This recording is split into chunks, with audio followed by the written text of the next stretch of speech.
السلام عليكم ورحمة الله. شاهدت مقطع للرئيس السوري الجديد أحمد الشرع، وشعرت أن من خلال هذا المقطع أن أحمد الشرع يعني متأثر نوعًا ما بأفكار الدكتور محمد شحرور.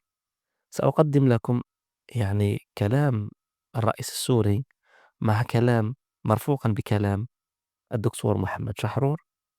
وأنتم أعطونا رأيكم، هل فعلا الرئيس السوري متأثر بأفكار محمد شحرور أم لا؟ وشكرا. وأن تقولوا على الله ما لا تعلمون. قالوا أن تقولوا على الله ما لا تعلمون، أي لا تحرموا شيء يعني قد أحله الله عز وجل لكم. محرم. طيب قل تعالوا قل تعالوا أتلوا ما حرم ربكم عليكم. تعالوا أتلوا ما حرم ربكم عليكم. طيب يا ما بيقول لي شو هذا؟ يعني كله مفصول، كل الحرام مفصل، كله.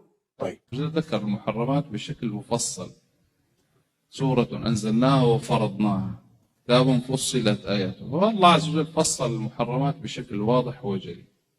الدولة تمنع، يعني الدولة تملك الأمر والنهي والمنع، طيب ولا تحرم. لكن السلطة لها حق المنع. الله عز وجل أعطى ممكن شيء مباح وحلال، لها السلطة حق أن تمنعه لمصلحة معينة ترى. وسيدي رسول الله كان لا يحرم، كان ينهى.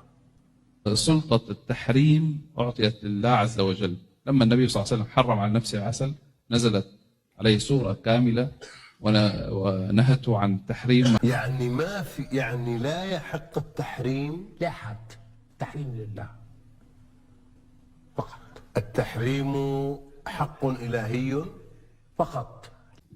أولا سلطة التحريم هي عند الله عز وجل فقط. تعالى كل الطعام كان حلا لبني إسرائيل إلا ما حرم إسرائيل على نفسه. هو حرم على نفسه.